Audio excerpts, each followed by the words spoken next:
welcome back to Drowsy History.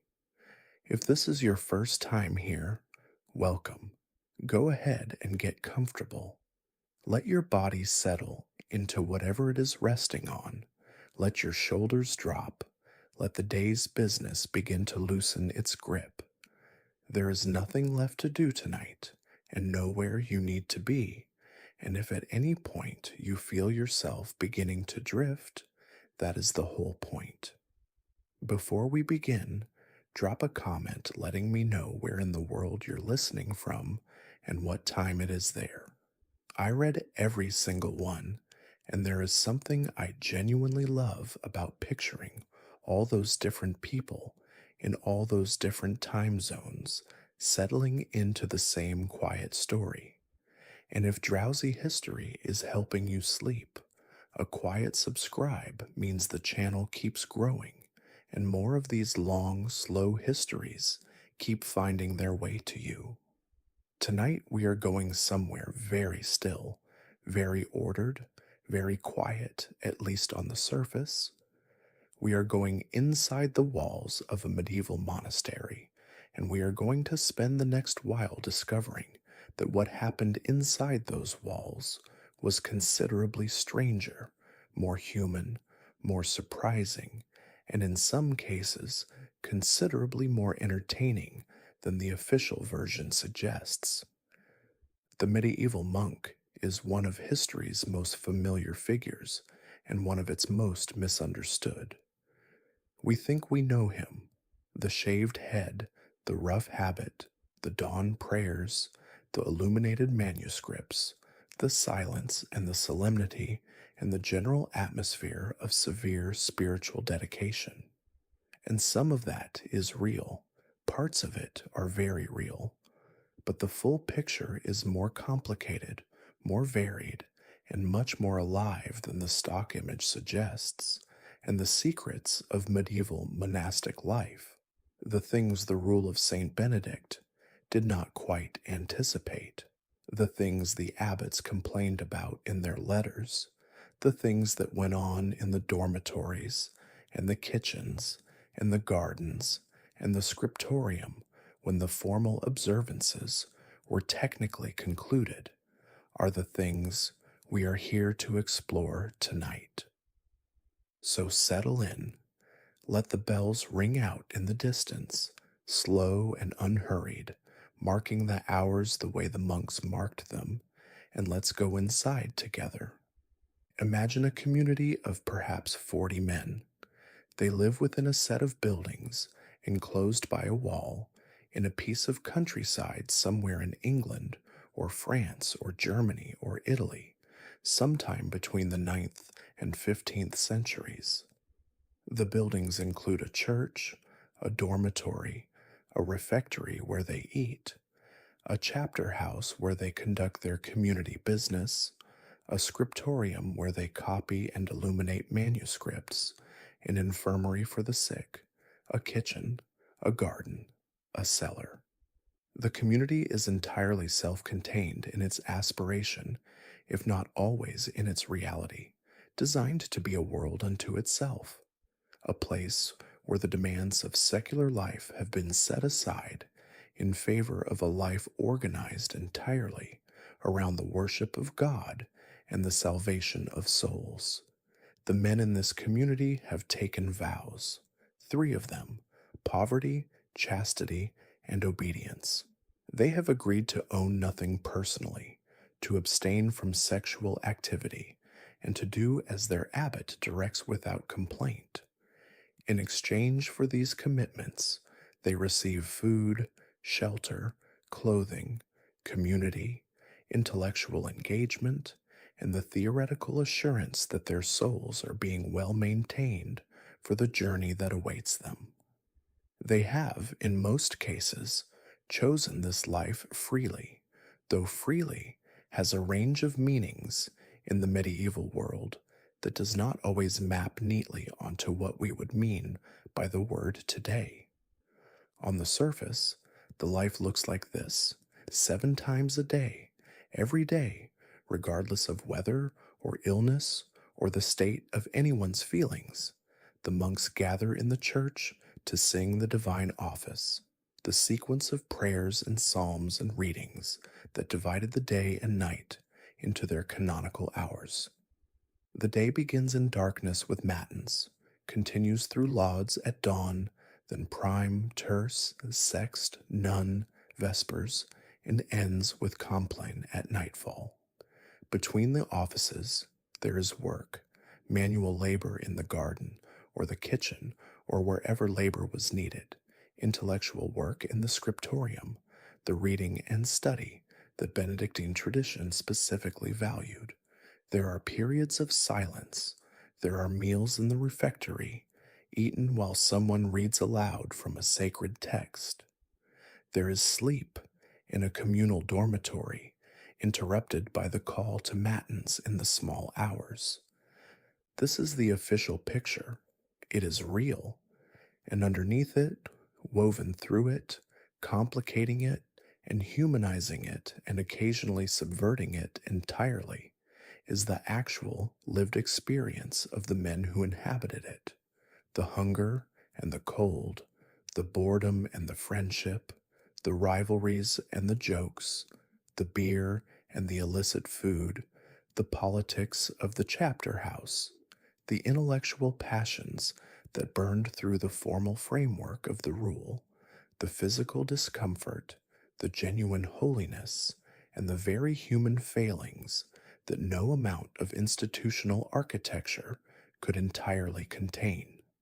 That is what we are here for tonight, not the official picture, the real one. The roots into monastic life in the medieval period were more varied and more complicated than the simple image of a man choosing God over the world suggests, and understanding how monks actually came to be monks is essential to understanding who they were and why the life they lived looked the way it did. The most common route in the early medieval period, and one that continued to be significant through the whole of the era, was oblation, the giving of a child to a monastery by his family. The word comes from the Latin oblere, to offer, and it described a practice that was entirely normal and broadly accepted in medieval society. Parents, for various reasons, gave their children to monasteries to be raised and educated within the monastic community, with the expectation and usually the eventual reality that the child would take vows and become a monk. The reasons were various. Genuine piety played a part, the belief that giving a son to God was the highest gift a family could offer, that the prayers of a professed monk would benefit the family's souls across generations. Practical calculation played at least an equal part. A family with multiple sons and limited land could not necessarily provide for all of them. A younger son given to a monastery was provided for, educated better than almost any alternative available to him, and spared the insecurity of trying to establish himself in a secular world that had limited room for landless younger sons. The monastery received the child, fed and educated him, and eventually received him as a full member of the community, typically along with a gift from his family, land, money, or goods that formed part of the monastery's endowment. The transaction was economically and socially clear on both sides. What it meant for the child himself was more complicated. A boy given to a monastery at the age of 7 or 8 had no meaningful ability to consent to the life he was entering, and the question of whether the vows he eventually took as an adult, after 15 or 20 years of having no other framework for existence, were truly free, was one that medieval canon lawyers debated with considerable sophistication, and that modern historians have not entirely resolved. The Rule of Saint Benedict, which was the foundational document of Western monasticism and which governed the majority of monasteries in medieval Europe, either directly or through its influence on other rules, acknowledged the difficulty by specifying a novitiate period, a year of formal probation during which a potential monk lived within the community but before taking final vows, during which he could still withdraw. In theory, this was the space for genuine consent. In practice, a boy who had been raised from childhood within a monastery, who had no secular education, no independent financial resources, no family connections outside the institution, and no experience of any other way of life, was not exercising free choice in any robust sense when he took his vows at the end of the novitiate. He was completing a trajectory that had been set when he was too young to understand it. Adult entry was also common and became more so as the medieval period progressed. The great reform movements of the 10th, 11th, and 12th centuries, the Cluniac Reform, the Cistercian movement founded by Bernard of Clairvaux, the various stricter observances that periodically arose in reaction to the perceived laxity of established Benedictine houses, brought waves of adult converts from the secular world, men who had tried that world and found it lacking, and who sought in the monastery what the world had failed to provide. These men, educated, often of noble birth, bringing with them the skills and habits and assumptions of secular life, were in some ways easier to understand as genuine volunteers than the oblates, but they brought their own complications.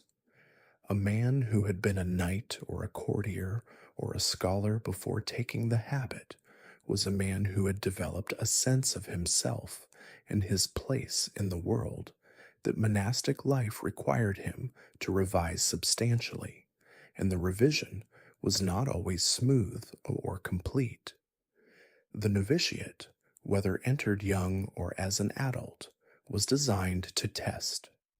The master of novices was expected to present the aspiring monk with the difficulties of the life in clear terms, to place obstacles in his path, to subject him to the various austerities and frustrations of monastic life in concentrated form, to see whether what had seemed appealing in anticipation would hold up under the reality. The rule specified that the life of obedience, poverty, and difficulty should be presented honestly, not softened, and that the man who persisted through this honest presentation and still wished to profess was the man the community wanted. Whether this test was administered with the rigor the rule prescribed varied enormously from house to house and from era to era. In the stricter reform monasteries of the 12th century, the novitiate was genuinely demanding.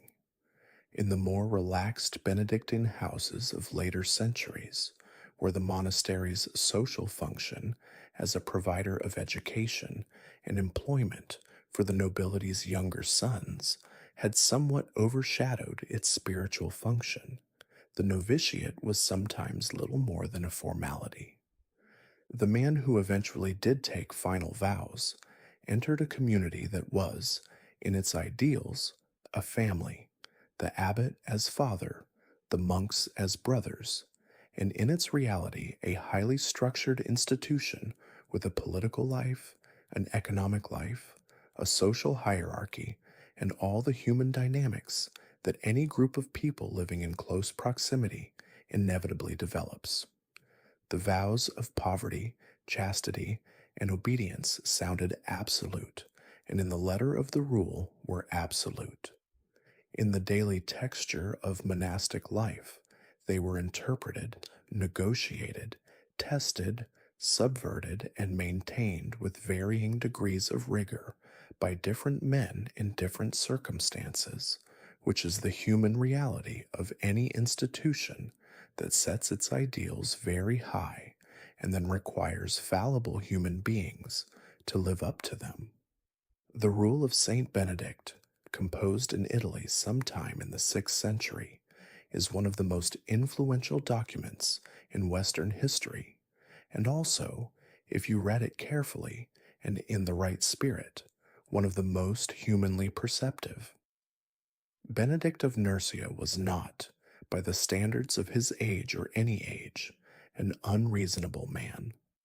The rule he wrote is characterized by a moderation and a practical wisdom that distinguished it from the more extreme ascetic traditions of Eastern monasticism.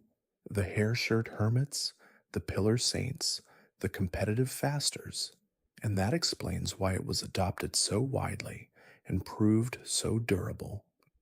Benedict understood that men who were cold, hungry, exhausted, and in physical pain were not better monks than men who were comfortable enough to think, pray, and work.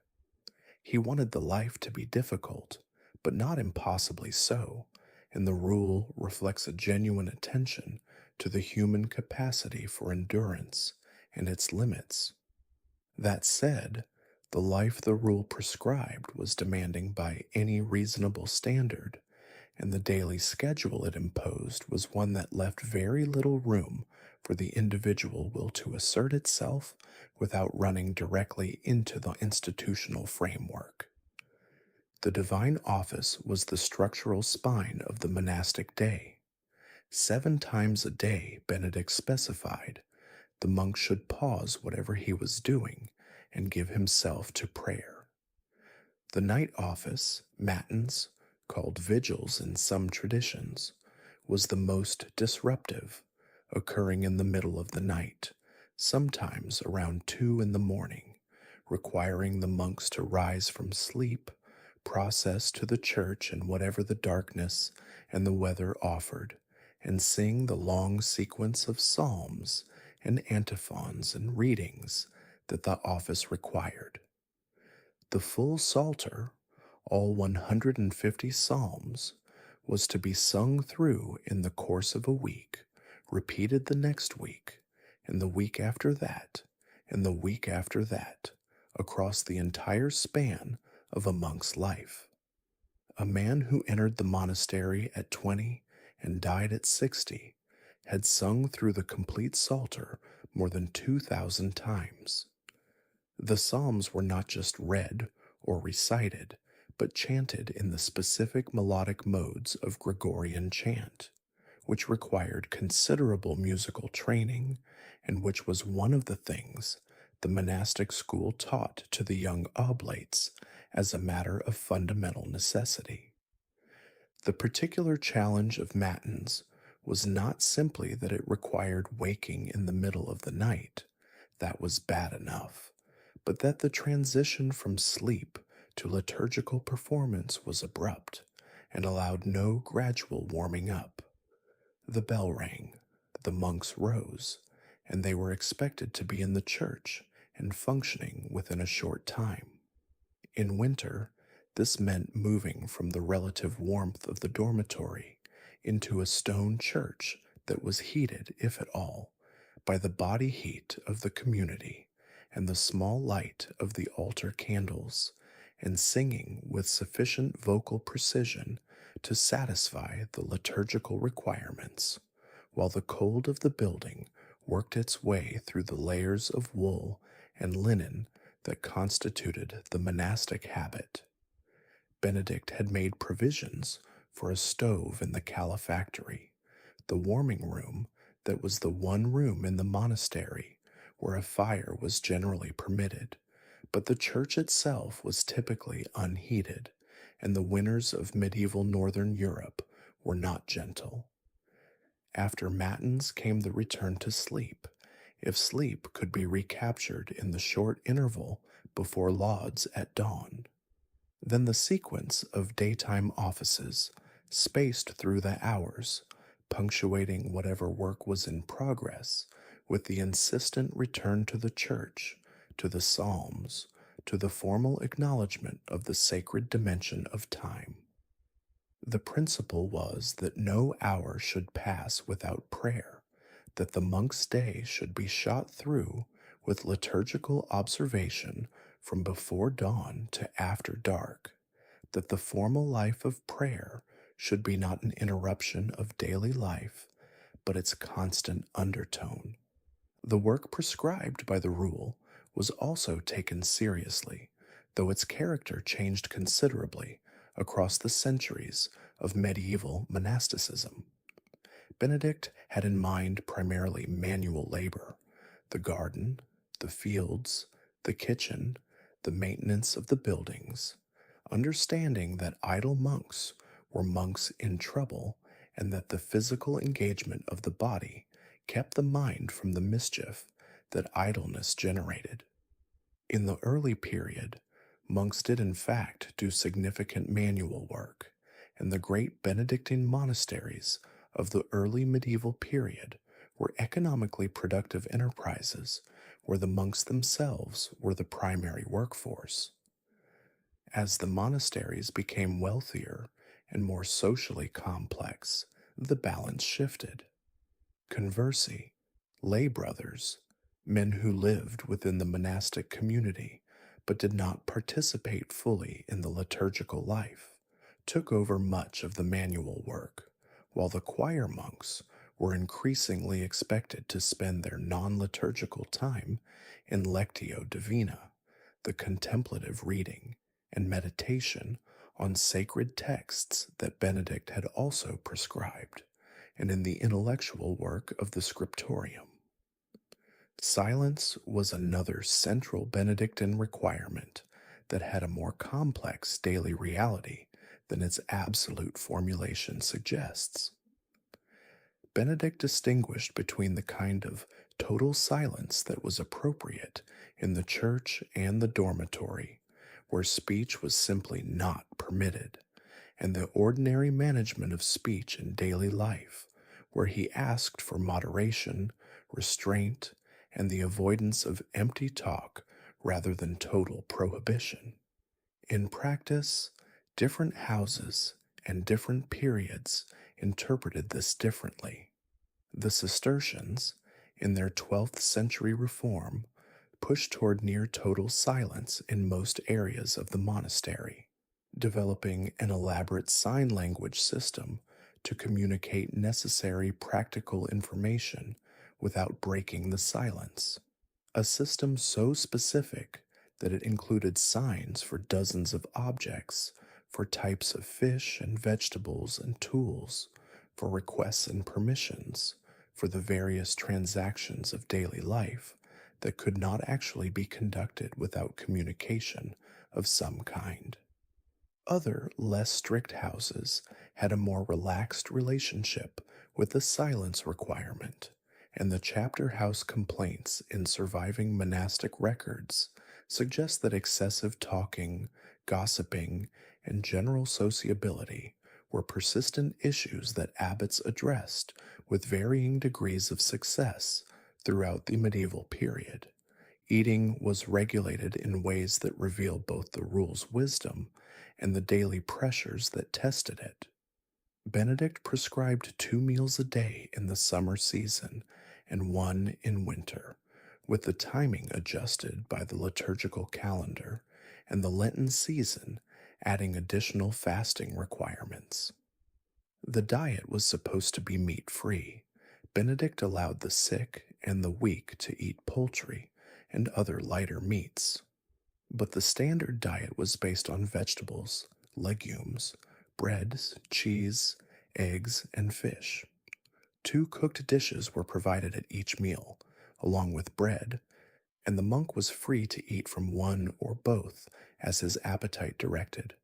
The quantity was calibrated to adequacy rather than abundance, enough for the work to be done without the excess that Benedict associated with the danger of a well-fed body's increased susceptibility to the temptations of the flesh.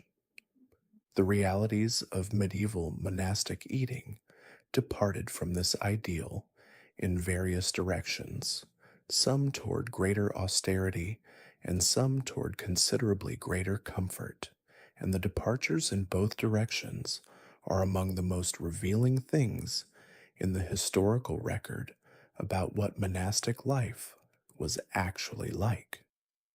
The medieval monk's relationship with food is one of the most fascinating threads in monastic history, partly because food is always one of the most reliable windows into what a community's life is actually like, and partly because the gap between what the rule said about eating and what actually happened in many monasteries is wide enough to constitute one of the genuine secrets of medieval monastic life. Let us begin with beer, because beer is where the secret starts, and because the sheer quantity of beer consumed in medieval monasteries is something that requires a moment of genuine adjustment on the part of a modern reader. The Rule of Saint Benedict permitted each monk a hemina of wine per day, a hemina being approximately half a pint, and acknowledged with notable candor that some monks might wish it were more, while others might need less. Wine was the Mediterranean default, and Benedict was writing in Italy. In the monasteries of northern Europe, where viticulture was not the default, and where wine was either expensive or not available, the substitute was beer, and the substitution was made on a generous scale.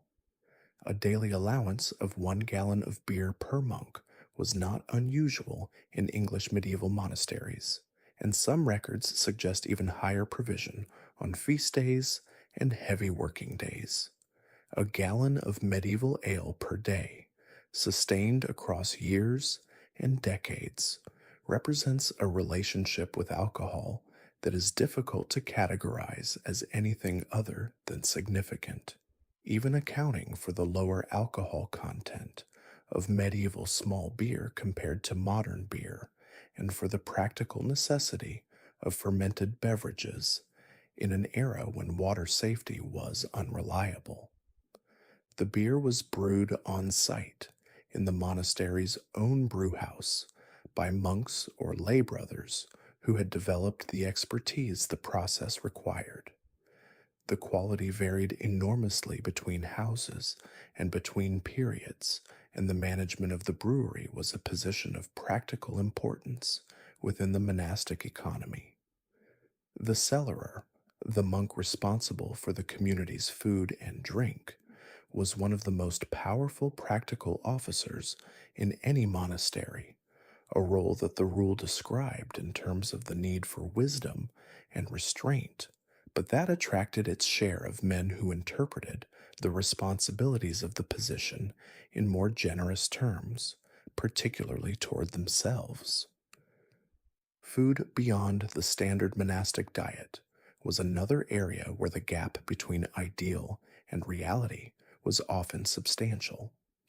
The prohibition on meat, with its specific exemptions for the sick and infirm, was one of the most persistently tested of the dietary regulations, and the testing produced a genuinely ingenious body of creative interpretation. The most famous example is the medieval monastic treatment of barnacle geese, which were classified as fish rather than fowl on the basis of a folk natural history belief that they hatched from barnacles growing on driftwood in the sea, and which could therefore be eaten on fast days when no other meat was permitted. Whether the monks who consumed these birds seriously believed the barnacle origin story, or whether it was a convenient fiction that served everyone's interests, is a question that the sources do not entirely resolve. More systematically significant was the institution of the misericord, a word that means mercy or compassion, and that referred in the monastic context to a supplementary dining room attached to the main refectory, where the strict dietary rules of the rule were relaxed in various ways. The misericord was often justified on medical grounds. The need to provide for the health of the community the accommodation of individual weaknesses, but in practice it became, in many later medieval monasteries, a space where meat was eaten regularly by monks who were not, by any objective standard, sick enough to require it. A system developed in some houses whereby monks rotated through the misericord, spending some time eating the restricted diet of the refectory and some time enjoying the more generous provisions of the misericord, so that at any given moment half the community might be in the misericord eating roast meat, while the other half maintained the appearances of the rule in the refectory. Whether this was a genuine accommodation of human weakness or a systematic circumvention of one of the rule's clearest provisions was a question that monastic visitors and reformers addressed repeatedly, and that the persistence of the institution suggests was never definitively resolved. The great feast days of the liturgical calendar were occasions for genuine culinary effort, and the accounts that survive from major monasteries suggest meals of considerable elaborateness on Christmas, Easter, the feasts of the patron saints, and the anniversaries of significant benefactors.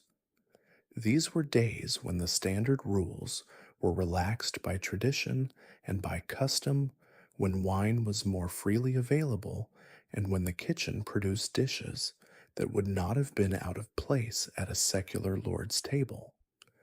The monastic kitchen, which in major houses was a substantial operation, producing food for the community, for guests, for the sick, and for the poor who came to the monastery's gates, required real culinary skill, and the kitchener who managed it occupied a role of genuine practical importance that also provided genuine opportunity for personal pleasures. The kitchen was one of the places in the monastery where the rule's requirements and the temptations of the world were in most direct contact. Food smelled good. The kitchener and his assistants tasted as they cooked. Things were consumed in the preparation that were not strictly accounted for in the formal distribution. The warmth of the kitchen in winter was an attraction that the cold of the church at matins made more pointed. Kitchen duty was rotated among the monks, with the specific exception of those whose skills were most needed elsewhere: the reader, the cellarer, the sick, and the rotation meant that most monks had direct acquaintance with the gap between what the kitchen produced and what ended up in the refectory bowls. The garden was another locus of both legitimate pleasure and subtle subversion.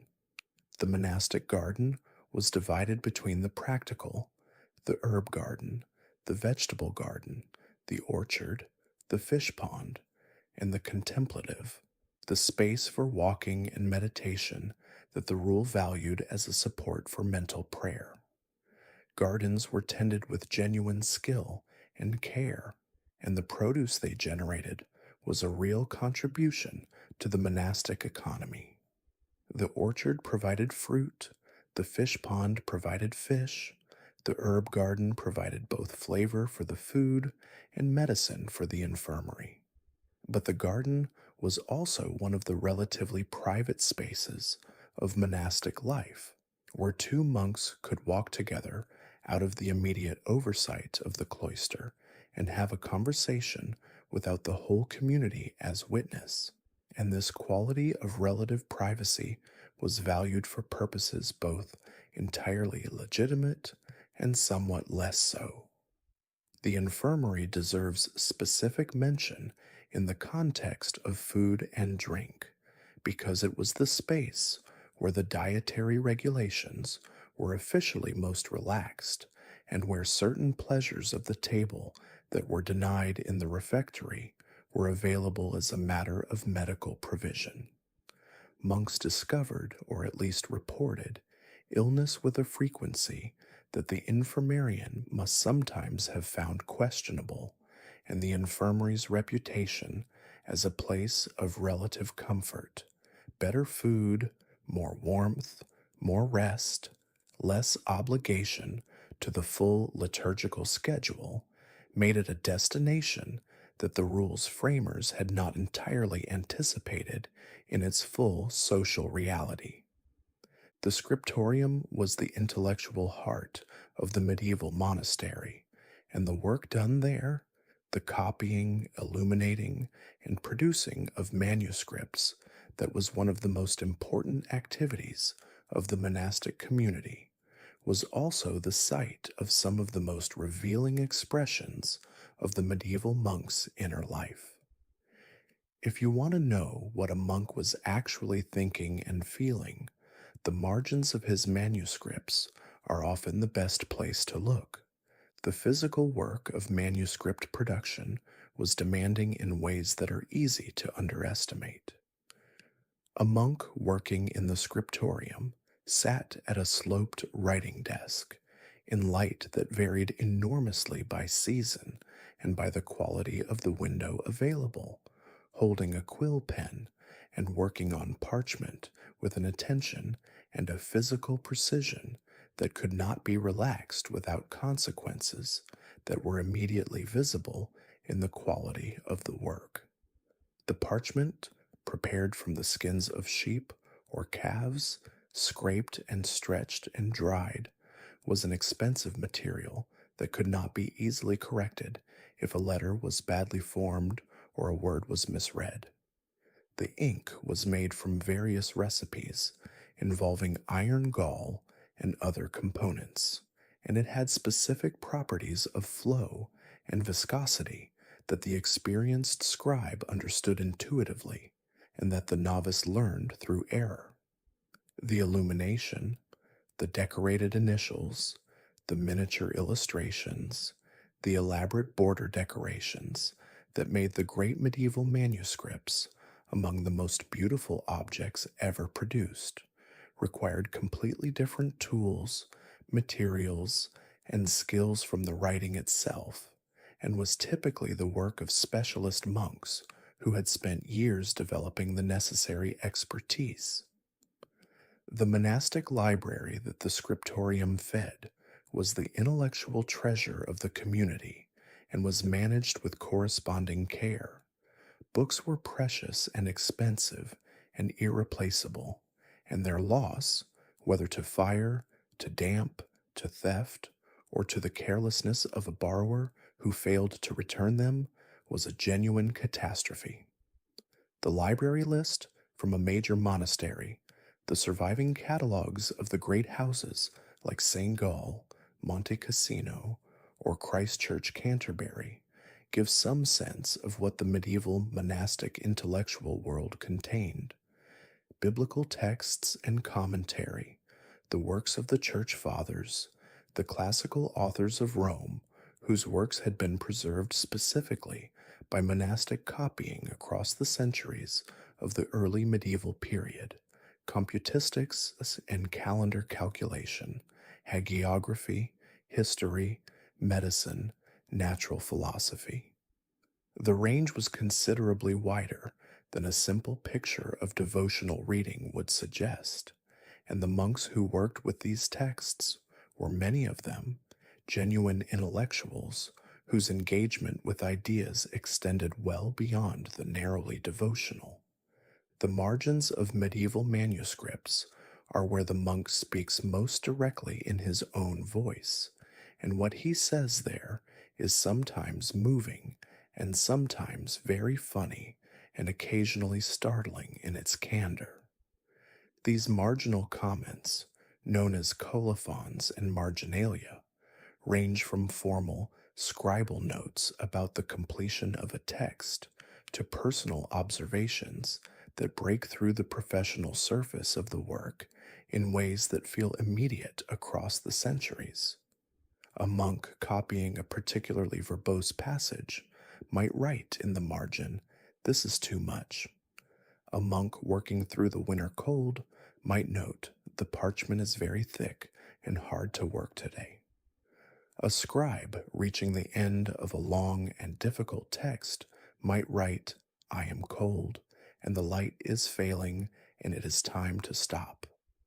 A monk who had been copying all day might conclude with, "Whoever you are who reads this, drink a good cup of wine for me." These are human beings doing a difficult job in difficult conditions, speaking over the shoulder of the centuries to anyone who would listen. The intellectual culture of the monastery was shaped by the specific social character of the community. A typical medieval monastery contained men of very different intellectual ability, from the genuinely learned to the barely literate, and the educational provision within the monastery, the monastic school for oblates, the ongoing lectio divina, and study that the rule prescribed, produced a range of engagement with ideas that was as varied as any institution's. The brilliant monk who was genuinely driven by intellectual curiosity, who read the classical authors with real appreciation, and who engaged in the theological controversies of his day with genuine sophistication, coexisted with the monk who had learned enough Latin to sing the office, and who had no particular interest in going further, and with the oblate who was still working out how to hold the pen correctly. The great monastic scholars of the medieval period, men like Bede, Anselm, Bernard of Clairvaux, Peter Abelard, Hildegard of Bingen, Thomas Aquinas, were products of this environment and testify to what it could produce at its best. Bede, working in the monastery of Jarrow in Northumbria in the 8th century, produced a body of historical, scientific, and theological work that shaped European learning for centuries, all without leaving his monastery for most of his adult life, working from the resources of its library and the stimulus of its intellectual community. Anselm, later Archbishop of Canterbury, developed the ontological argument for the existence of God, one of the most famous arguments in the history of philosophy, while prior at Bec in Normandy, in the intellectual hothouse of a reformed Benedictine community.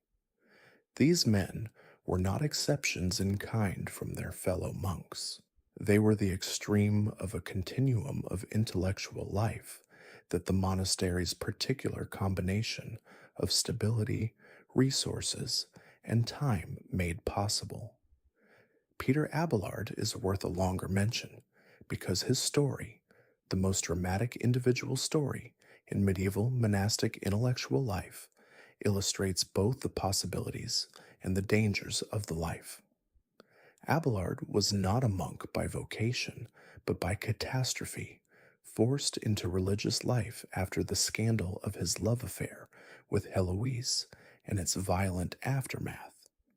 His subsequent career, moving between monasteries and schools, generating controversy wherever he went, challenging established theological positions with a dialectical brilliance that delighted students and alarmed ecclesiastical authorities, and maintaining through all of it a correspondence with Eloise that is among the most extraordinary documents of personal feeling in the medieval period, was not the life the rule envisaged. It was, however, a life lived within the monastic framework, shaped by it and against it simultaneously, and it reveals something about the gap between the institution and the person that was always present in medieval monasticism. The scriptorium hours were in theory conducted in silence.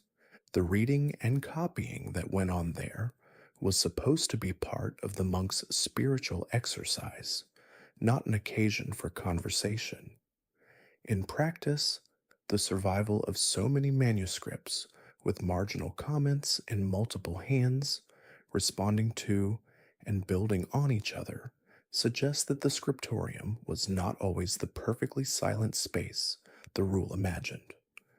The annotating monk and the monk who annotated his annotations, the marginal dialogue that runs alongside a text across several centuries of readers, is itself a kind of conversation, and the people having it are clearly not entirely alone in their intellectual engagement with what they are reading.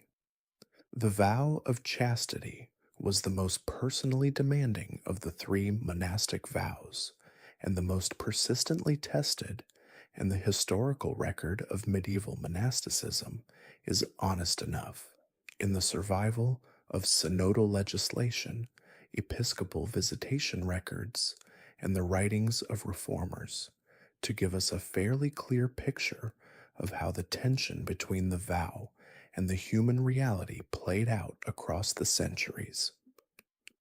Let us begin with the more straightforward end of the problem, which is the acknowledgement that the monastic community was made up of men with bodies, and that bodies have their own imperatives, regardless of the vows taken over them. Benedict was not naive about this. The rule includes specific provisions about physical contact between monks, about sleeping arrangements, about the placement of the older monks among the younger in the dormitory, about the supervision of adolescent oblates, all of which reflect a clear-eyed understanding that the vow of chastity was an ideal that required active institutional support, rather than an aspiration that human nature would simply accommodate once a habit had been put on. The dormitory sleeping arrangement, monks in individual beds, but in a communal room with a lamp burning through the night, was designed partly for practical oversight. In the most observant houses, monks slept fully clothed, ready to rise for matins without the process of dressing that would delay their arrival in church. The communal sleeping arrangement prevented the absolute privacy that individual cells would have provided, while still giving each monk a space that was nominally his own.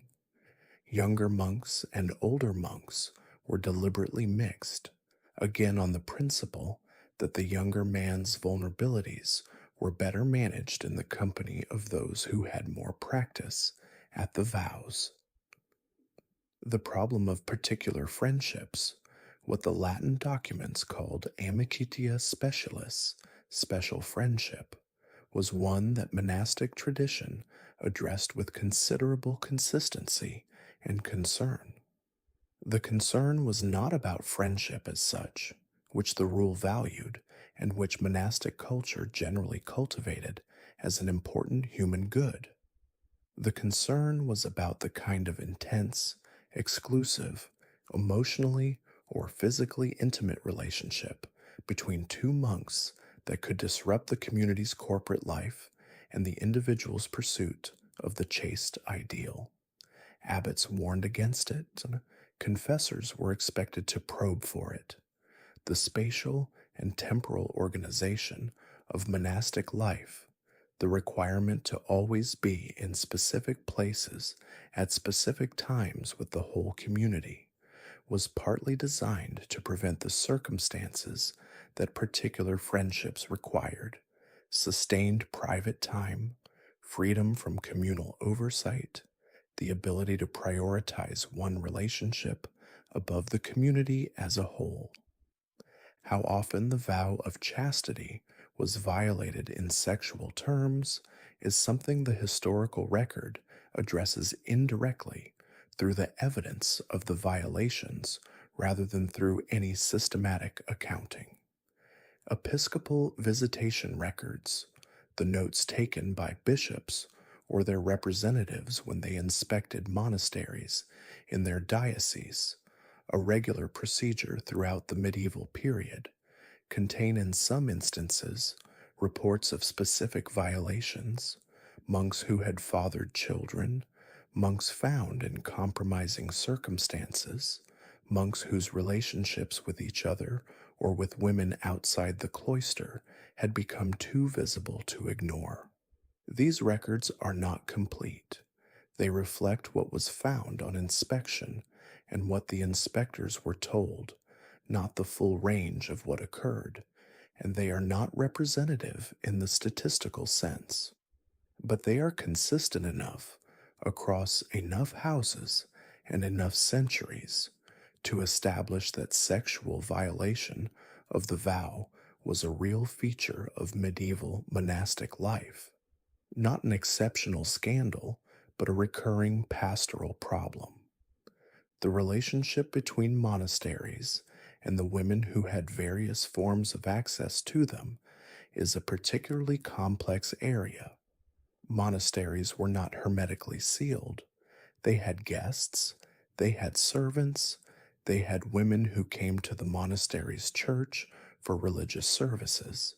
They had the various practical interactions with the world outside the walls that agricultural and economic necessity required. The provisions in the rule and in later customaries about the management of women's presence in the monastery reflect both the reality of that presence and the anxiety about what it might produce.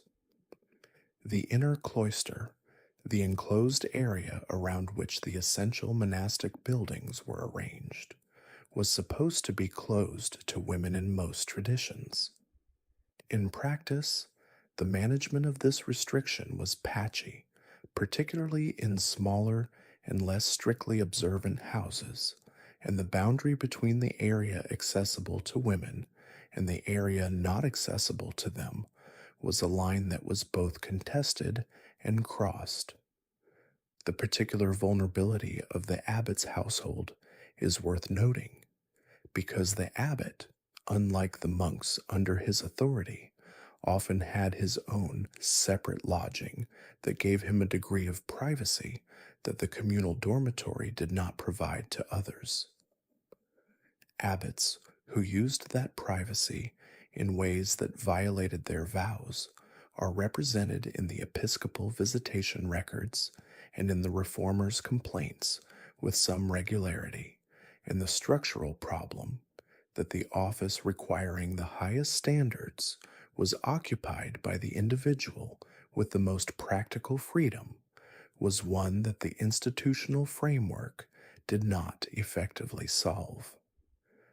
The response of the individual monk to the tension between the vow and his nature varied across the spectrum from genuine success to systematic failure, with a large middle range of partial success, managed struggle, and the kind of complicated private accommodation that people make with themselves when an ideal they genuinely hold conflicts with a reality they cannot entirely master.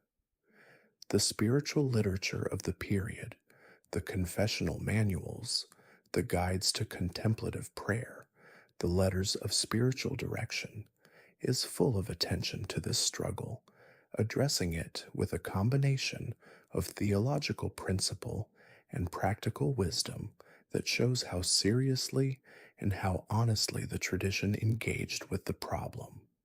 The monk who was genuinely striving with this aspect of the vow, who confessed his failures and sought guidance and tried again, was not regarded as a hypocrite, but as a man engaged in the central spiritual struggle the life required.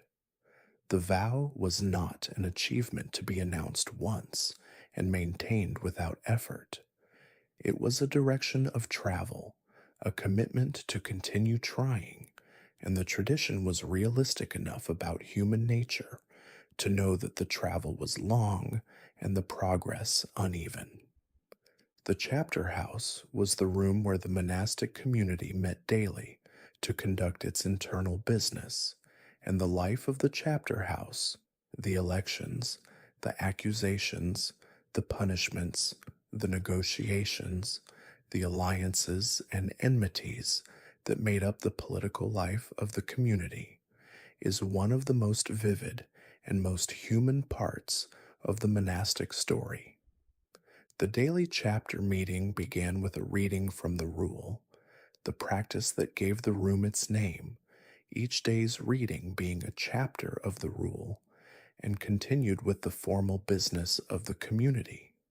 Monks who had committed offenses against the rule since the previous chapter were expected to come forward and confess them publicly, prostrating themselves before the abbot and the community and receiving a public correction or penance. This practice of public self accusation, called the mea culpa, or the chapter of faults, was a specific feature of monastic governance that had no direct parallel in secular life, and that created a very particular social dynamic within the community. The expectation of regular public confession of small infractions, arriving late for an office, breaking something in the kitchen, speaking when silence was required, meant that the monastic community was one in which a specific kind of honesty was structurally required, or at least structurally performed, on a daily basis. The chapter meeting was also the place where major decisions were made, and the rule specified that these decisions should be made communally. The abbot was to call the whole community together, put the matter before them, hear the opinion of all, including the youngest, whose view the rule specifically valued, and then make the decision, which might follow the community's view or might not, since the abbot was not bound by a vote, but was expected to take counsel seriously. In practice, the politics of who spoke, what they said, what alliances existed, and how the abbot actually made his decisions was considerably more complex than this clean procedural description suggests. The election of the abbot was the chapter meeting's most consequential moment, the occasion when the community's internal dynamics became most visible and most fraught. The rule specified election by the whole community, with the choice to fall on the man of best life and wisdom, regardless of his position in the community's seniority order. In practice, abbatial elections were frequently contested, frequently influenced by external powers, the king, the local bishop, the monastery's major lay benefactors, and frequently produced the kind of factional conflict that left lasting marks on a community's internal culture. A disputed election, or one that resulted in the appointment of an abbot whose authority was not fully accepted by a significant portion of the monks, could create a divided community that carried the division through years of daily chapter meetings, affecting everything from the assignment of offices to the management of the monastery's economic resources. The abbot's authority, once established, was formally very extensive. The rule gave him considerable power over his monks' lives, the power to assign and reassign duties, to impose penances, to expel in extreme cases, to manage the community's economy. But it was not unlimited in practice. A community of educated men who had been living together for years, who had their own informal power structures and their own opinions about how things should be run, was not simply a passive instrument of the abbot's will. The experienced prior, the learned sub-prior, the influential cellarer, the senior monks whose age and standing gave their opinions weight. These were people whose views mattered and whose cooperation was essential to the effective running of the house, and abbots who failed to maintain workable relationships with them found their governance becoming increasingly difficult. The formal punishment system of the rule extended from the public correction in chapter through a graduated series of exclusions from community activities to the ultimate sanction of expulsion from the monastery. Monks who committed serious offenses, who violated the vow of chastity in ways that became public, who stole, who left the monastery without permission and returned, who disturbed the community's peace in serious and persistent ways, could be punished with these graduated sanctions. Corporal punishment was permitted by the rule for monks who were, in Benedict's phrase, obstinate or proud or disobedient, and could not be reached by verbal correction, a provision that was applied with varying degrees of enthusiasm in different periods and different houses, and that the reformers of the high medieval period increasingly questioned. The specific punishment of being excluded from communal meals, eating alone after the other monks had finished from the remains of what they had left, was one of the more psychologically precise sanctions the rule included, targeting the communal belonging that was one of the genuine goods of monastic life, and whose loss was felt as a real deprivation by most men who had come to depend on it. The monk eating alone in the refectory, while his brothers had already returned to their work, was a visible sign of his status, and the visibility was part of the punishment's design. The relationship between individual monks was shaped by the rule's provisions and by the specific dynamics of any long-term community of people who had not chosen each other. Brothers, in the literal sense, sometimes entered the same monastery. There are records of multiple brothers from the same family professing at the same house, and their pre-existing relationship, with all its history and its complications, was introduced into the community's fabric and managed with varying degrees of success. Men who had known each other in secular life, or who had come from the same region or the same social class, tended to form natural affinity groups within the community that could become factions if the community's governance was not attentive. Men who genuinely disliked each other and had no means of separating themselves from the other's daily presence found various ways to manage that relationship, not all of them consistent with the rule's requirement of charity toward the brethren. The monastic year's special moments, the great feasts, the community recreation days that some customs prescribed, the occasions when the discipline of the cloister was relaxed, and something more like ordinary human sociability was permitted, were the pressure valves that made the rest of the year sustainable. A community that had no such moments of legitimate relief would have found the sustained tension of the formal life intolerable.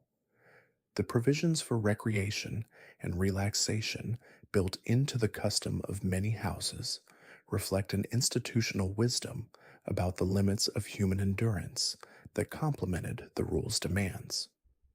The secret life of medieval monks is not, in the end, a single secret, but a collection of smaller ones, the accumulated evidence of what people do when the official framework of their lives has turned its attention elsewhere. And because the medieval monastery left an unusually rich documentary record, the visitation reports, the customaries, the abbatial letters, the administrative accounts, the marginalia in the manuscripts, we can catch glimpses of this unofficial life with an intimacy that is sometimes surprising. Hunting was one of the more consistent monastic vices, consistent enough that it appears in episcopal prohibitions and reforming legislation across several centuries and several countries. The pleasure of hunting, the physical activity, the outdoor freedom, the particular excitement of the chase was clearly attractive to men who had been raised in a secular culture where hunting was one of the primary occupations and pleasures of the noble class, and who had not entirely lost their taste for it when they entered the cloister.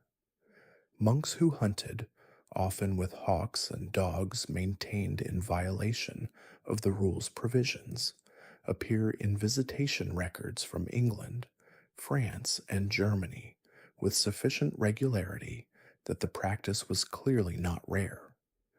Abbots who hunted appear with even greater frequency, the superior's freedom from direct oversight combining with the superior's likely origins in the hunting classes to produce a pattern that the reformers addressed repeatedly and with limited lasting effect. A 12th century satirist, comparing the life of monks unfavorably to what the rule required, mentions the hunting monk almost as a stock character, which suggests a cultural reality familiar enough to require no explanation. Gambling was another persistent feature of monastic unofficial life, documented in the same visitation records and reforming legislation.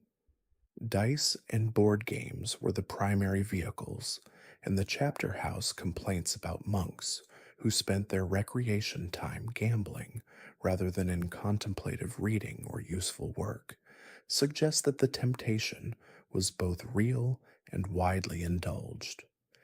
The stakes were complicated by the vow of poverty. A monk who owned nothing could not strictly speaking wager anything, but the ingenuity of monks who wished to gamble proved equal to this theoretical obstacle, and games for various stakes, including future favors, privileges, and assignments within the community, are recorded. The tavern requires mention because the monk who slipped outside the monastery's walls to visit the local tavern is such a persistent figure in medieval monastic complaint literature that his existence is beyond serious doubt. The proximity of monasteries to villages and the practical necessities of monastic economic life, the need to sell produce, purchase supplies, manage tenants, attend markets, meant that monks had regular occasion to be in the secular world outside the cloister, and that occasion provided cover for visits to the local tavern that were something other than official business. Monks found drinking in taverns appear in episcopal visitation records. Monks found drunk in the monastery after unsupervised visits outside the walls appear in the same records. The cellarer, whose economic responsibilities gave him the most frequent legitimate reason to be outside the walls, was particularly well positioned for tavern visits, and his position appears regularly in the records of monastic complaint alongside those of the hunting abbot and the gambling novice. The keeping of personal possessions, in direct violation of the vow of poverty, was one of the most common and most widely documented departures from the rule's requirements. Monks accumulated small personal collections of books, of tools, of clothing beyond the standard issue, of money kept against an unspecified future need. The private cell or the locked chest was one of the persistent symbols of monastic deviation in reforming literature, representing the monk's failure to fully surrender his individual will and his individual attachments to the communal life.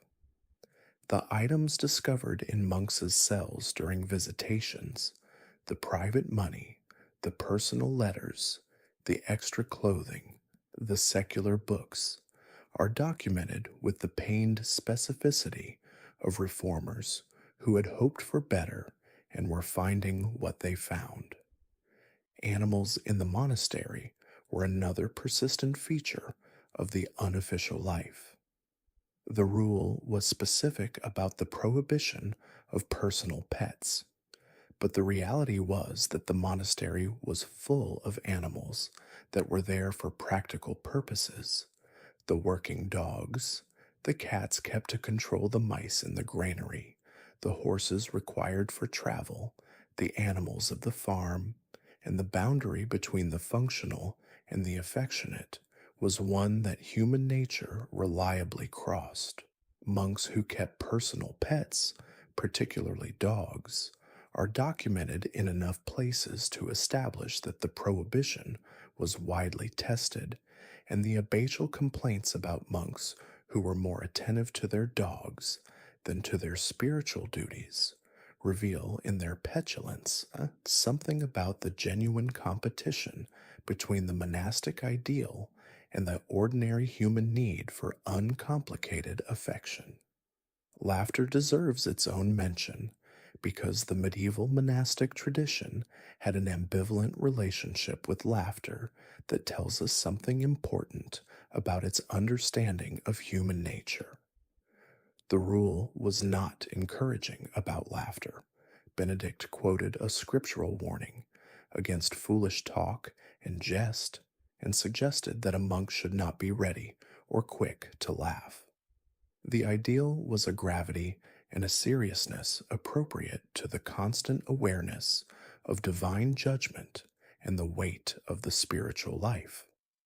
In practice, the documentary evidence suggests that monasteries were not noticeably lacking in laughter, that the humor of the community, sometimes gentle, sometimes sharp, sometimes the specific dark comedy of people who live in difficult circumstances and need to laugh at them to endure them, was a persistent feature of daily life that the official tone of the documents imperfectly concealed. The comic elements in the marginal illustrations of manuscripts, the jokes embedded in the annotations, the satirical verse that medieval monks produced in considerable quantity, and the occasional direct evidence of abbatial disapproval of a community's excessive mirth all suggest a life that was considerably more animated than the formal record implies.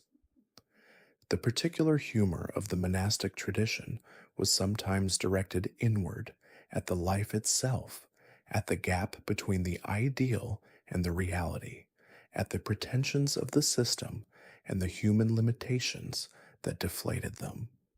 This kind of internal mockery, the insider joke, the gallows humor of the institution, the specific comedy that only makes sense if you already know the reality being mocked, is one of the most human things in the historical record and one of the things that most clearly communicates the lived quality of the medieval monk's experience.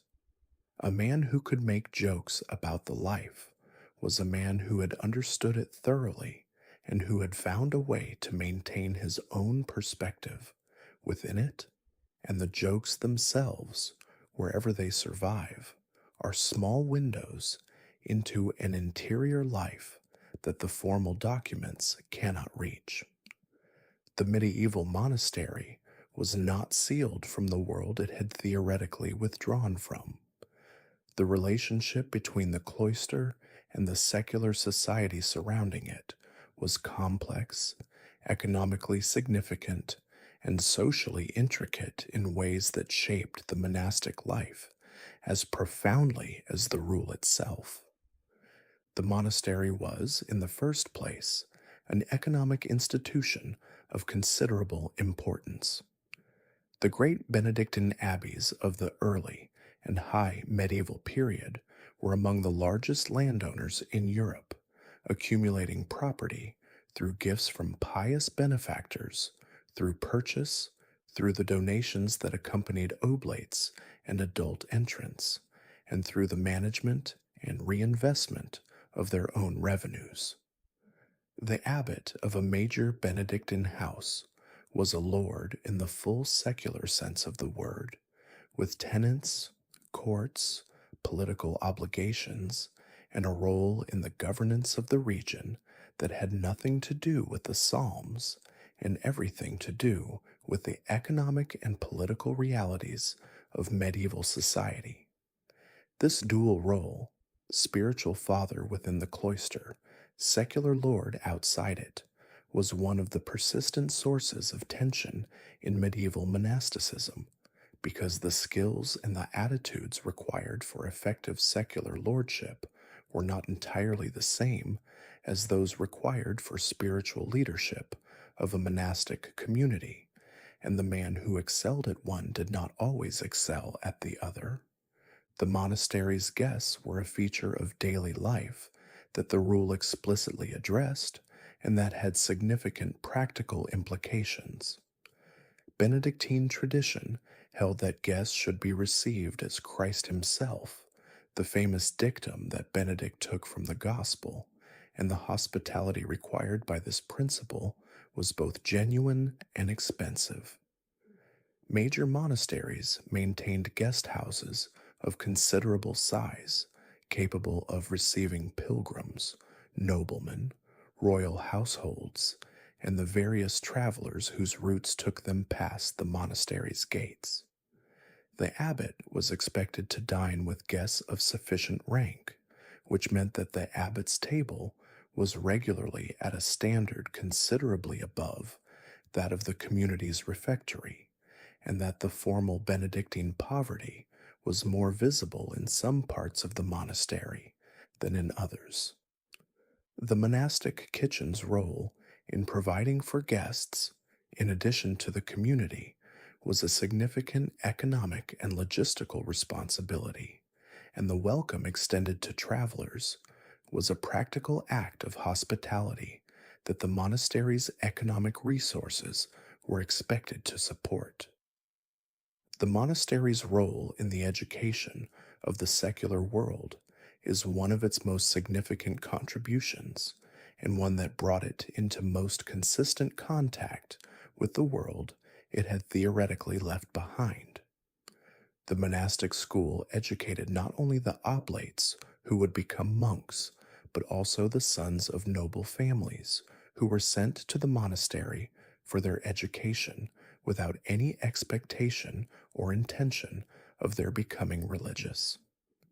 The monastery's library and its literate community made it the most reliable provider of education available in medieval Europe for most of the period, and the students it educated, men who would become bishops, king's advisors, courtiers, and the secular leaders of European society, carried out with them the intellectual formation they had received within the cloister. The relationship worked in both directions.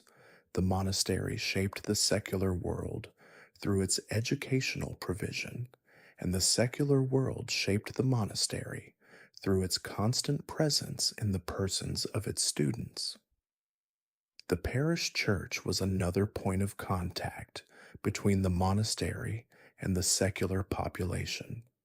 Many monasteries had responsibility for the cure of souls in the parishes attached to their lands, which meant that monks were serving as parish priests in the surrounding villages, living in the world they had vowed to withdraw from, managing the pastoral realities of ordinary parish life alongside their monastic obligations. The monk parish priest was in a structurally awkward position, required to maintain the outward observances of the monastic vow while engaged in the daily life of the secular parish, and the pastoral literature of the period reflects an awareness of the tensions this dual role created. The pilgrimage trade, the flow of pilgrims to monasteries that held relics of saints, was an economic and social phenomenon that brought the monastery and the secular world into the most direct and most sustained contact. A major pilgrimage church, like the Shrine of Thomas Becket at Canterbury or the Shrine of St. Cuthbert at Durham, was both a religious destination and an economic engine, attracting thousands of pilgrims who needed accommodation, food, and various forms of hospitality, and whose offerings at the shrine formed a significant part of the monastery's income. The management of the pilgrimage trade, the organization of the shrine, the display of relics on feast days, the management of the crowds, the handling of the offerings, was a significant institutional responsibility that had relatively little to do with the contemplative life the rule described.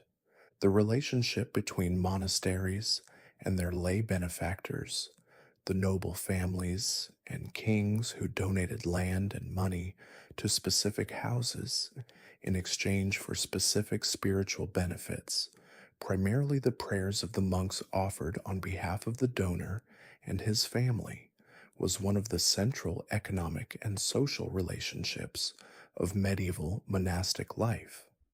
A donor who gave a monastery land or money was purchasing, in the monastery's understanding, a share in the spiritual merit of the community's prayers and good works, a kind of insurance policy for the soul that was taken seriously on both sides.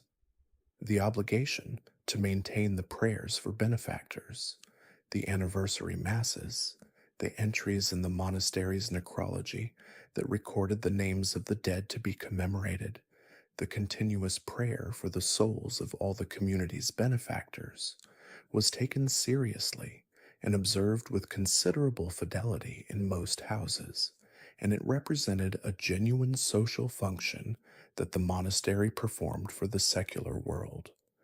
In exchange, the monastery received the economic resources that made its life possible.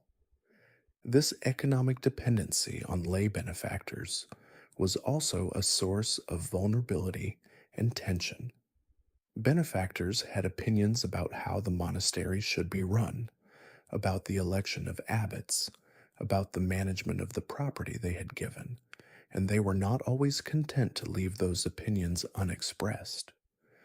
The secular lord, who had given substantial lands to a nearby monastery, sometimes behaved as though his gift had purchased a degree of authority over the house that the monks found uncomfortable.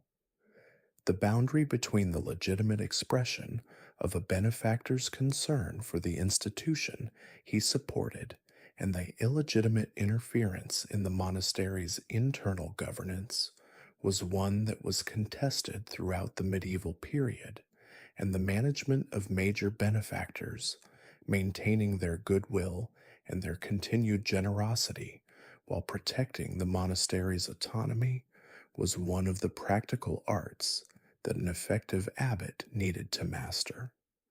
The monastic life was a life organized around death in ways that secular existence generally avoided, and this relationship with mortality was one of the most distinctive and in some ways most bracing aspects of what the medieval monk actually experienced from day to day. The liturgical life was saturated with the presence of the dead. The necrology that the community maintained, the book of names of all the monastery's deceased members and benefactors, read through across the liturgical year so that each name was commemorated on its proper day, meant that the dead were a daily presence in the monk's prayers, named and remembered in a specific and sustained way that secular life rarely matched. The monk praying the daily office was praying alongside the community of the living and simultaneously maintaining the community's connection to all its dead, weaving them into the fabric of the present liturgical moment in a way that collapsed the distinction between the living community and the community it would one day join. The infirmary was the monastery's medical establishment, managed by the infirmarian who was expected to have sufficient medical knowledge to care for the sick monks under his charge, and sufficient charity to do so with the gentleness the rule required. The infirmary was one of the genuinely important offices in the monastic community, and its management, the diagnosis and treatment of illness, the preparation of the medications that the herb garden and the medical library supplied, the maintenance of the physical comfort of the sick, and the provision of the pastoral care that dying required was a significant responsibility. The medical knowledge available to the medieval monastic infirmarian was a mixture of classical medical learning, particularly the Galenic tradition transmitted through Arabic scholarship, of empirical knowledge developed through long practice, and of various folk remedies of uncertain provenance and variable effectiveness. The monastery's herb garden was cultivated partly for the infirmary's needs, providing a range of medicinal plants whose therapeutic properties were documented in the herbal literature the library held. Some of these treatments had genuine pharmacological value: willow bark as an analgesic, certain plants with antimicrobial properties, the management of diet and environment in ways that supported recovery from illness. Others were less effective. All of them were administered with the conviction that they represented the best available knowledge, which was both true and insufficient. The specific diseases that afflicted medieval monastic communities were shaped by the conditions of the life. The cold and damp of the northern European monastery in winter, the communal sleeping arrangements, the shared refectory, and the shared church, and the many shared spaces of daily life. These created conditions for the rapid spread of respiratory illness, for the chronic joint conditions that cold and damp produced, and for the transmission of the various epidemic diseases that moved through medieval populations with such regularity. Ergotism, caused by a fungal contamination of rye bread that produced hallucinations and convulsions, was a genuine and terrifying illness in communities where rye was a staple, and the records of monastic communities, struck by what contemporary documents called St. Anthony's fire, show the medical establishment of the infirmary confronting something it had no effective treatment for and could barely explain. The plague, the Black Death that arrived in Europe in 1347 and returned in successive waves through the remainder of the medieval period, was particularly devastating for enclosed communities like monasteries, where the density of shared living space and the impossibility of effective isolation made the spread of the disease rapid and thorough. Some monasteries lost the majority of their members in the first visitation. The documentary evidence of the period immediately after the Black Death shows communities that had been reduced from 40 or 50 monks to 8 or 10, struggling to maintain the liturgical obligations that required a full community and to manage the economic and administrative responsibilities that a fully staffed house had handled with relative ease. The recruitment required to rebuild these communities after the plague changed their social character, drawing in men who might not have entered religious life in more normal times, and changing the balance between genuine vocation and economic or social calculation that had always been part of the monastic intake.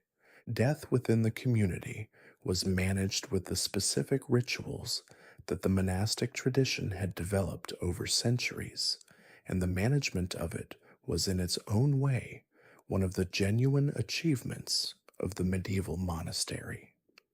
The dying monk was accompanied by his brothers, the whole community gathering at his deathbed for the prayers and the rites that mark the passage from life, the same rites that had marked the deaths of every member of the community since the house was founded, the same rites that he himself had participated in for every brother who had died during his years in the community. There was a comfort in this that secular death often lacked, the certainty that the occasion would be handled with dignity and care, that the prayers would be said, that the community would continue to remember the name in its necrology for as long as the house stood. The monk's own preparation for death was a constant element of the spiritual life, the memento mori tradition, the active cultivation of awareness of mortality as a spiritual exercise, the regular confrontation with the fact of death as a discipline that was supposed to clarify the priorities of the life being lived. Whether this active preparation actually produced the equanimity it was supposed to produce, whether the monk who had spent 40 years being reminded of his mortality died with less fear than the person who had avoided the thought, is something we can only guess at from the accounts that survive of particular monastic deaths. What the accounts suggest is something more complicated than either perfect equanimity or simple terror. The full range of human response to the proximity of death, shaped by the specific resources and the specific limitations of a life, lived under the shadow of the monastic awareness of mortality, and colored by the specific character of whoever was dying and whatever that person had made of the long work the life had required. We have spent a considerable amount of time on the departures, the secrets, the human failings, and the institutional contradictions of medieval monastic life, and that has been honest and necessary. The full picture requires it, and the full picture is better than the sanitized one in every way.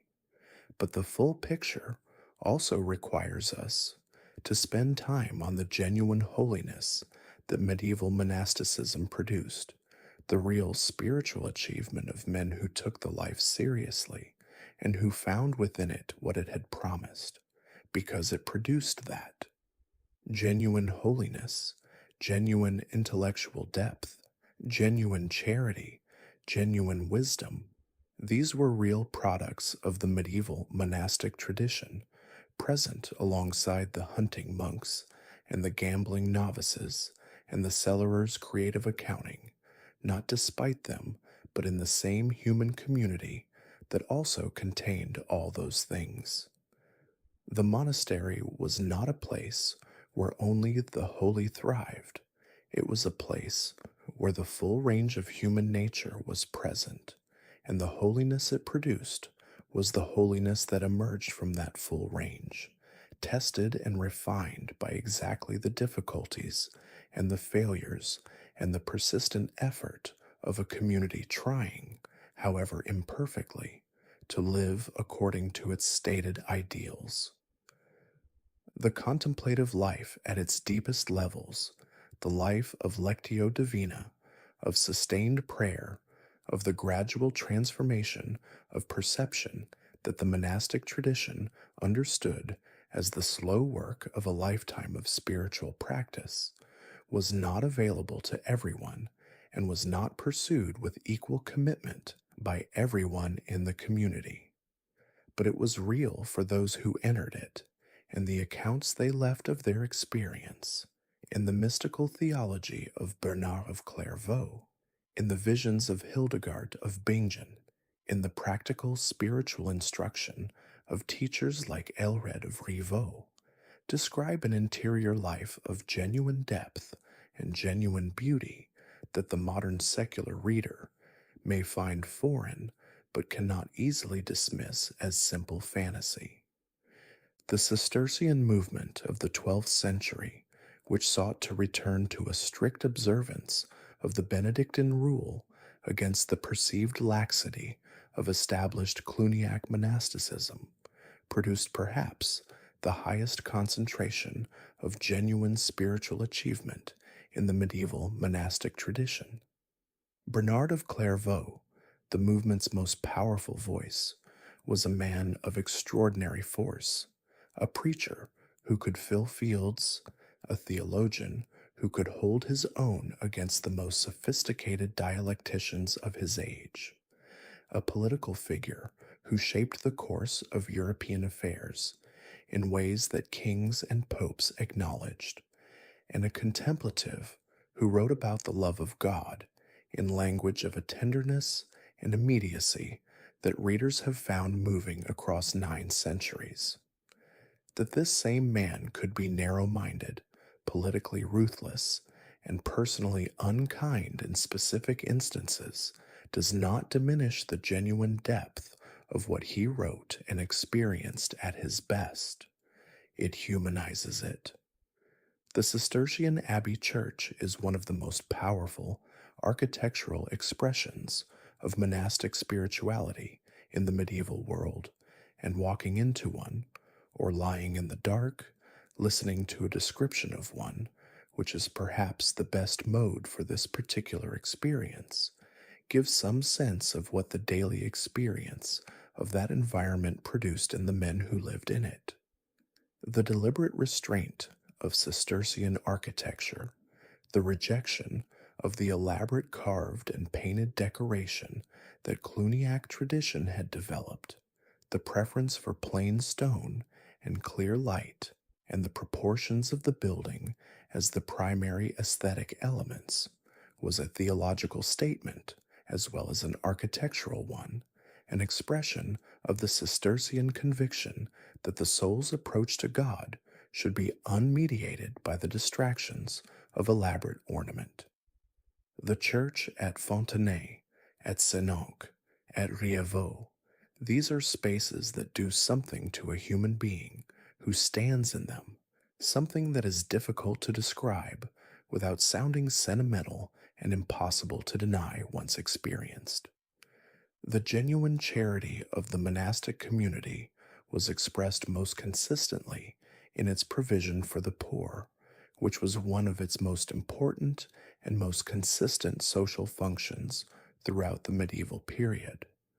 The almonry, the monastery's charitable distribution point, dispensed food, clothing, and money to the poor who came to the monastery's gates on a regular and systematic basis, and the scale of this provision in major houses was substantial.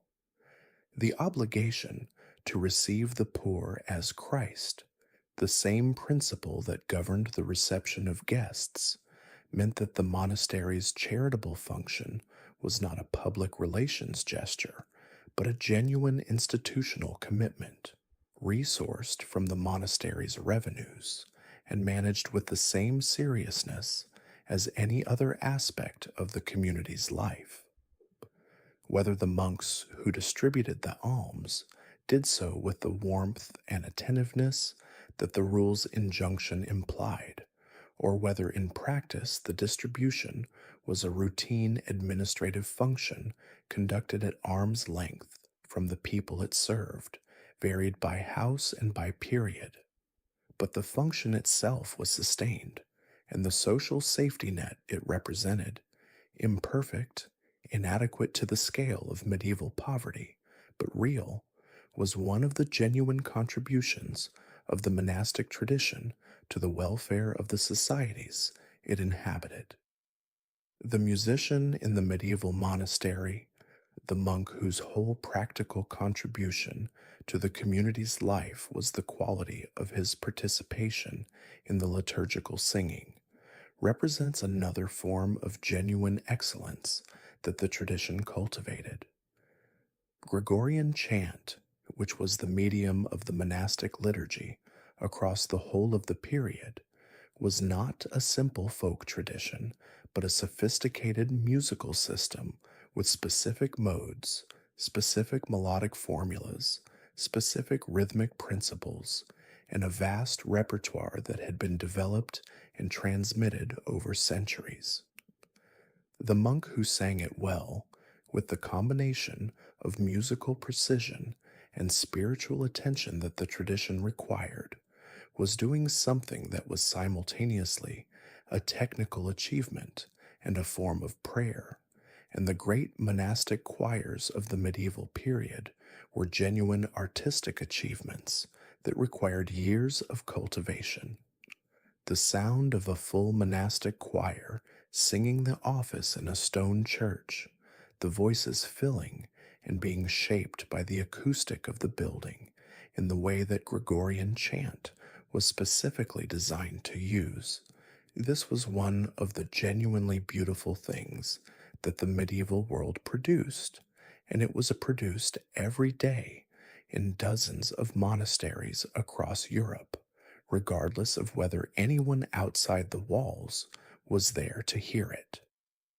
The sheer persistence of the monastic effort, the showing up day after day, decade after decade, for the prayer and the work and the struggle and the small daily disciplines of the rule, was itself a form of achievement that deserves acknowledgement separate from the intellectual or artistic or spiritual heights that specific monks reached.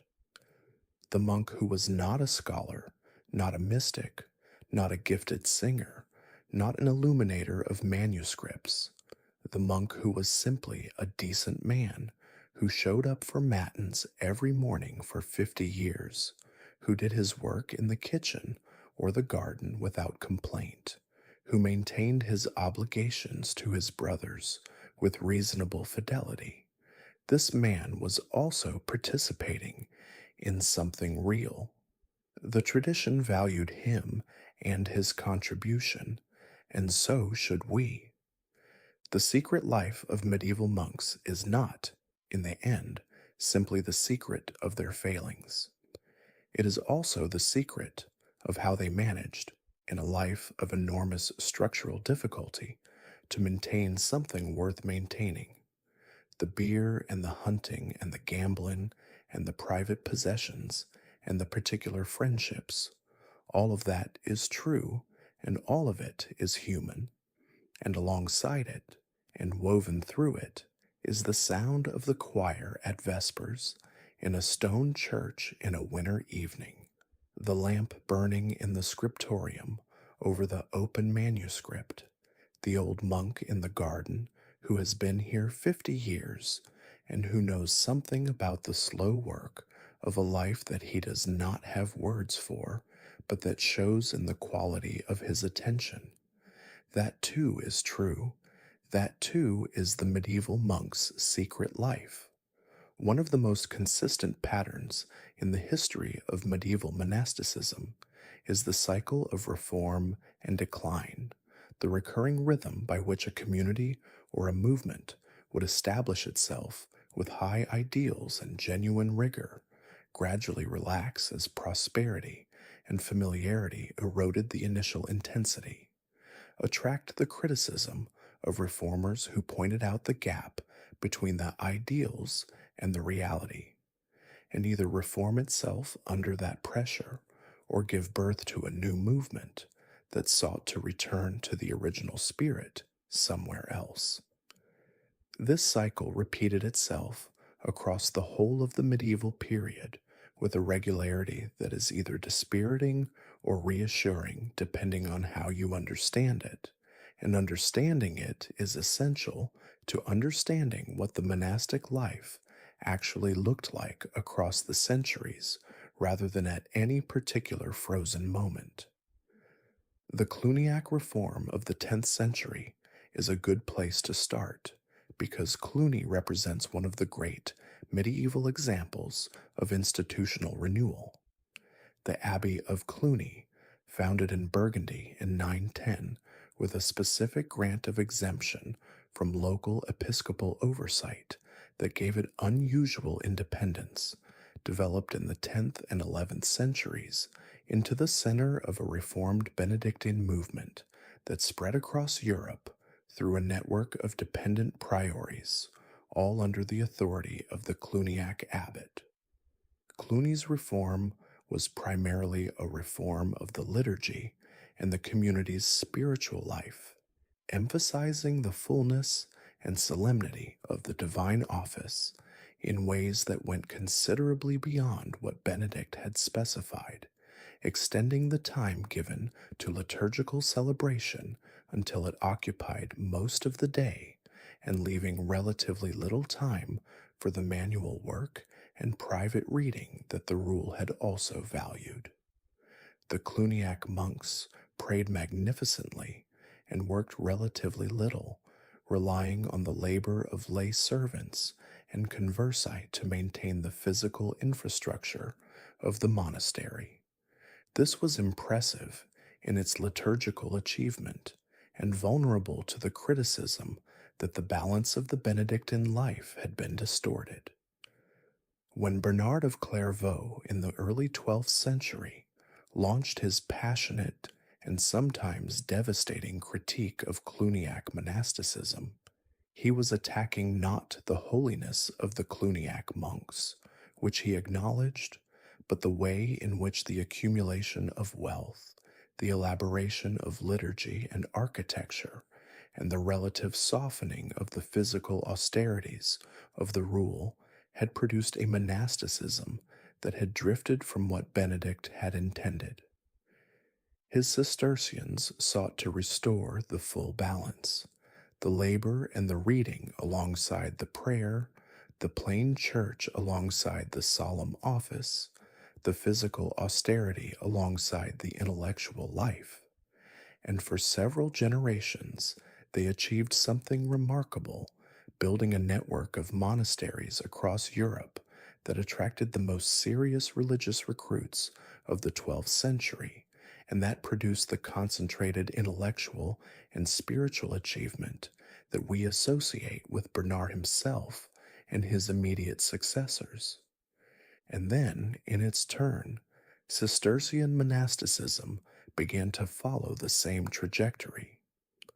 The wealth that agricultural success and aristocratic patronage brought into the great Cistercian abbeys of the late 12th and 13th centuries softened the original austerity by degrees. The lay brother system that had been central to the Cistercian agricultural economy went into decline in the 14th century, partly as a result of the demographic catastrophe of the Black Death, and partly as a result of a gradual shift in the economic incentives that had originally made lay brotherhood attractive. The choir monks, who in the early Cistercian period had genuinely participated in the physical work of the monastery's farms and granges, became increasingly distanced from that work as the institutional complexity of the abbeys grew. By the later medieval period, a Cistercian house might look considerably more like a prosperous Cluniac house than like the austere foundation that Bernard had described in his letters. The later medieval period saw the emergence of the mendicant orders, the Franciscans and Dominicans, founded in the early 13th century, as an alternative model that responded to the limitations of the enclosed monastic tradition in a specific way. Rather than withdrawal from the world, the mendicants proposed engagement with it, preaching in the streets and markets, studying in the new universities, ministering in the parishes of rapidly growing cities. The Franciscan ideal of absolute poverty, not the institutional poverty of the monastery, which owned collectively what no member owned individually, but the genuine poverty of the man who owned nothing and earned nothing and depended entirely on charity, was a different response to the same problem that monasticism had been trying to address, and its appeal in a society that was increasingly urban and increasingly aware of the gap between the church's wealth and its preaching was enormous. The response of established monastic communities to the reforms and the alternatives proposed across the centuries was various. Some houses genuinely reformed under the pressure of episcopal visitation or charismatic leadership and maintained their reformed character for extended periods. Others went through the motions of reform, accepting the visitor's corrections formally while continuing much as before in practice, and waited for the reforming pressure to pass. Others simply declined, the community contracting as recruitment fell and the older members died, the buildings becoming too large for the reduced community to maintain, the economic resources shrinking alongside the human ones, until what had once been a community of 40 monks was a community of 8 or 10 elderly men rattling around in buildings designed for many more. The dissolution of the English monasteries under Henry VIII in the 1530s encountered, in many cases, institutions that were already in various stages of this decline, which does not excuse the dissolution's methods or its many injustices, but does complicate the picture of what was being dissolved. The reform movements themselves, Cluniac, Cistercian, Franciscan, Dominican, and the many smaller observances that arose throughout the period, are evidence of something important about the medieval monastic tradition, which is that it contained within itself the capacity for self criticism and renewal. The reformers were not outsiders attacking the tradition from without. They were products of it, formed by it, believers in it, who found within the tradition's own resources the standards by which its current practice could be judged and found wanting. The cycle of decline and renewal was not a sign of the tradition's failure, but a sign of its vitality. The fact that each generation could be called back to the standards of the rule, could find in Bernard or Benedict or Francis a voice that spoke directly to what was most alive in the religious aspiration of the moment, and could build something new on the foundation of the old. We have talked about what the monks did, and what they ate, and what they thought, and what they struggled with. Let us spend a little time on what the place actually sounded like, because sound is one of the most immediate roots into the experience of any place and any time, and the acoustic world of the medieval monastery was one of the most distinctive environments that the period produced. The most fundamental sound was the bell. Every monastery had bells, and the bells governed the movement of the day in a way that was as complete and as unargued as the movement of the sun. The bell for matins in the small hours, the bell for lauds at dawn, the bells marking each of the daytime offices, the bell for meals, the bell for chapter, the bell for work. The day was articulated by bells in a rhythm so constant and so regular that the monks who had lived within it for years could track the time by bell alone, and visitors to the monastery experienced the bell schedule as the primary sonic fact of the place, the sound that structured everything else.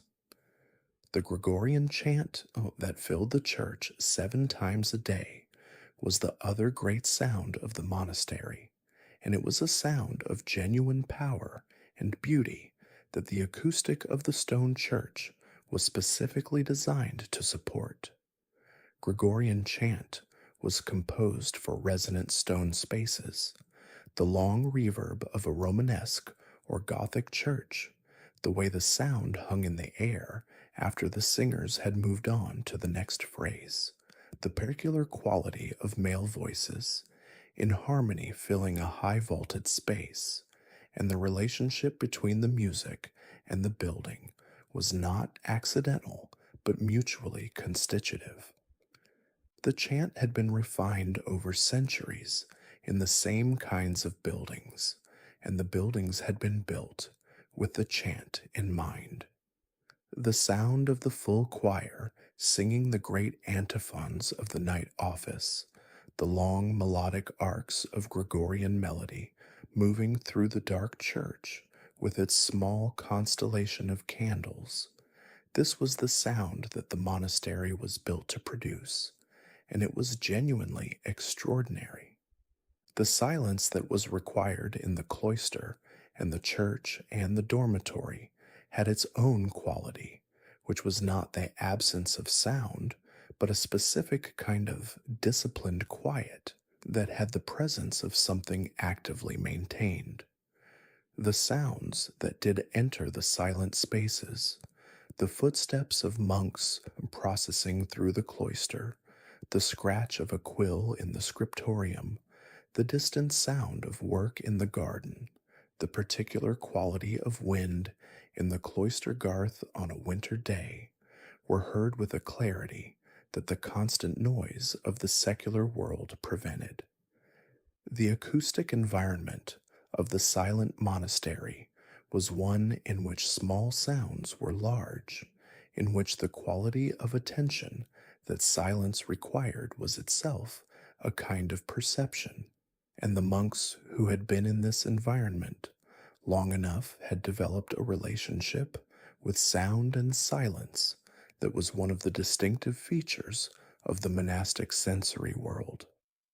The kitchen was the noisiest part of the monastery, the one place where the requirements of the work made the strict silence of the cloister impractical, and the sounds of it, the fire, the preparation of food, the scraping and chopping and boiling, the occasional raised voice of the kitchener directing his helpers, were a different kind of sound from the liturgical world of the church, more immediate, more physical, more connected to the basic facts of sustaining life. The contrast between the kitchen's noise and the church's sung silence was one of the defining acoustic contrasts of the monastic day, marking the boundary between the contemplative and the practical in the most direct possible way. The garden on a summer morning was its own acoustic environment.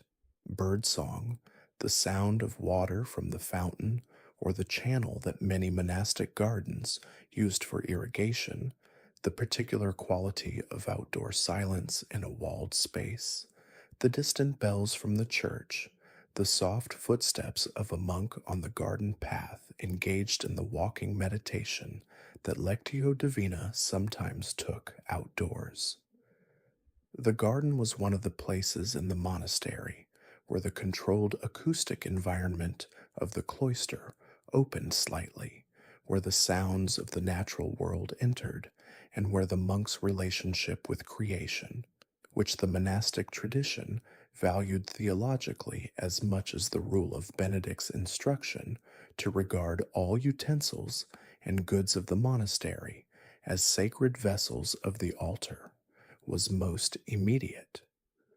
The night was the acoustic space that was most specifically monastic because it was the time when the rest of the world was at its quietest and the monastery was at its most active in the specific liturgical sense.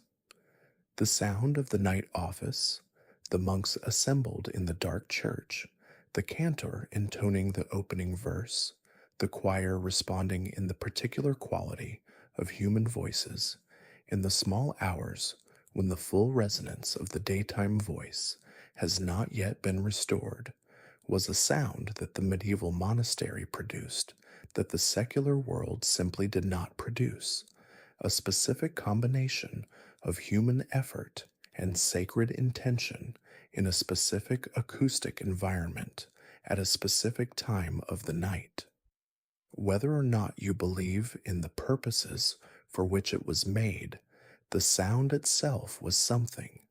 The monks who made it night after night across years and decades were making something that most of the human world was asleep to, and the making of it was part of what they were. Let me leave you with one last image before the night settles all the way in. It is the small hours.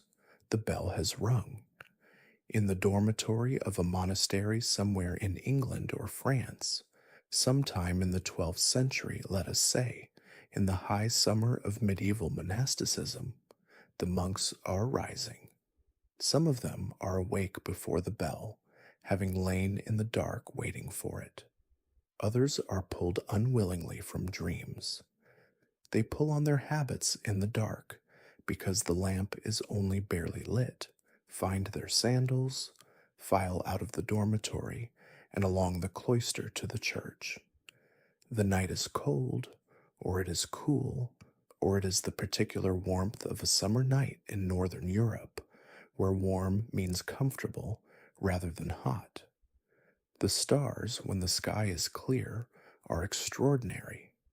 The monastery's distance from any significant center of population means a darkness that the modern world has almost entirely lost, and the stars above the cloister garth are the stars of a sky that has not been dimmed by human light. In the church, the candles are lit. The monks find their places in the choir stalls. The cantor intones the opening of matins, and the choir responds, and the night office begins. The long sequence of psalms and antiphons and readings that Benedict prescribed, and that has been sung in this building and buildings like it every night for centuries. The voices of the monks in the choir stalls, the particular quality of the sound in a stone church at night, the specific acoustic of the building, returning the chant to the singers in the particular way that stone and height produce. This is what the monastery sounds like in the dark. Some of the monks are fully present in what they are singing, their attention on the words and the music and the mystery they are meant to be engaging with. Some are half asleep and running on the muscle memory of 10,000 repetitions of the same texts. Some are thinking about the bread that will be at breakfast. Some are thinking about the argument they had yesterday in chapter. Some are thinking about the man in the stall beside them and trying not to. Some are genuinely at prayer in the way that the tradition understands prayer, present, attentive, open to whatever the practice is supposed to open them to. All of them are there. All of them are, whatever their inner state, doing the thing, maintaining the form, participating in the community's central act. This is what the medieval monastery was, not the institution, at its worst, which was sometimes genuinely bad, not the institution at its most spectacular, which was sometimes genuinely extraordinary, but the ordinary reality, human beings, all of them, in a cold church in the night, doing what they had committed to doing, for better and for worse, and for all the reasons that human beings do the difficult things they have committed themselves to, which are never as simple or as pure as the official version suggests, and never as base as the satirists would have it. They sang. The office ended. They went back to bed. The night continued, and in a few hours the bell would ring again. Rest now. Let the bells ring out from a very long way away, slow and steady, marking hours in a time that is not yours, but that is tonight, your company. You are safe, you are warm. The night office is someone else's obligation. Thank you for spending this long, slow evening inside the walls with me. If you drifted off somewhere between the scriptorium and the chapter house politics, or if the bells at matins finally carried you under, that is exactly right. The rest of the story will keep until another night. If drowsy history is helping you sleep, the kindest thing you can do is subscribe, quietly whenever you remember, so these long histories keep finding their way to the people who need them. It keeps the channel going and means more of these slow, detailed human stories keep arriving. Drop a comment when you wake. Tell me where you were listening from and what time it was. I read every single one, and I am always glad to know where in the world these quiet evenings are reaching. Rest well, breathe slowly. The bell will not ring for you tonight. Good night,